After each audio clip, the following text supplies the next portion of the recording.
بسم اللہ الرحمن الرحیم نحمدہ ونصلی علی رسولہ الکریم اما بعد۔ یہ عبدالحق نے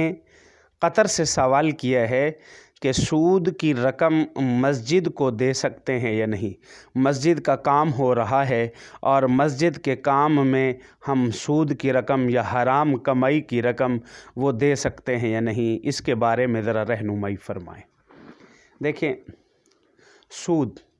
شریعت محمدیہ صلی اللہ علیہ وسلم میں حرام ہے۔ جناب رسول اللہ صلی اللہ علیہ وسلم نے سود لینے اور سود دینے دونوں پر فرمایا کہ اللہ کی لعنت ہے۔ حتیٰ کہ قرآن مجید میں تو یہاں تک آتا ہے کہ سود لینے اور دینے والے نے اللہ رب العزت سے جنگ کر لی ہے،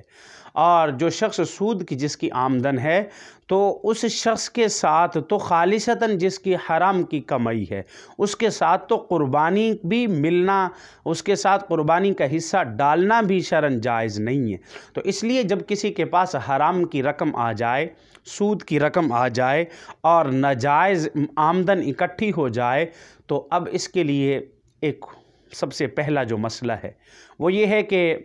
جس سے سود لیا ہے، اضافی رقم لی ہے، پہلے اسی کو واپس کر دے کہ میرے لیے یہ رقم جائز نہیں ہے، میں نے یہ ناجائز طریقے سے آپ سے لی ہے، یہ میں آپ کو واپس کرتا ہوں۔ جن جن سے سود لیا ہے وہ رقم ان تک واپس کرے۔ مثال کے طور پر اگر کسی کو 1,00,000 روپیہ قرض دیا تھا اور کہا تھا کہ 2 مہینے کے بعد 1,20,000 روپے وصول کروں گا، اب 1,00,000 روپے تو اس کے اپنے ہیں اور جو 20,000 ہے وہ سود ہے، تو اب اس کو چاہیے کہ وہ 20,000 اصل مالک کو واپس کر دے۔ اور اگر کسی صاحب کو نہ علم ہو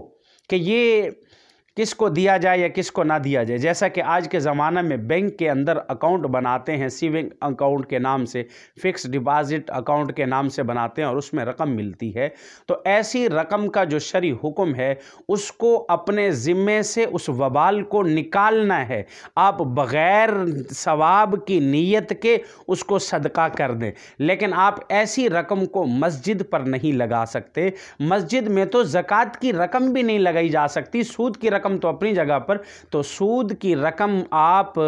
کسی غریب کو یہ بطور ثواب کے نہیں، بغیر کسی ثواب کی نیت کے آپ کسی فقیر کو دے دیں، تاکہ یہ صرف اس لیے کہ جو اس کا وبال میرے اوپر ہے، یہ وبال کسی نہ کسی طریقے سے میرے اوپر ہٹ جائے۔ تو اس لیے حرام کی کمائی اور سود کی رقم کو مسجد میں شرعاً دینا جائز نہیں ہے اور نہ ہی اس کا استعمال کرنا جائز ہے، بلکہ کسی فقیر کو دے دی جائے اور مقصد یہ ہو کہ یہ وبال مجھ سے ٹل جائے اور اللہ رب العزت سے توبہ استغفار کی جائے، اور آئندہ سود لینے سے، سود دینے سے، حرام کی کمائی کمانے سے اجتناب کرنا چاہیے، اپنے آپ کو ان سے بچانا چاہیے اور اللہ رب العزت سے بچنے کی توفیق مانگنی چاہیے۔ اللہ رب العزت ہمیں عمل کرنے کی توفیق عطا فرمائے۔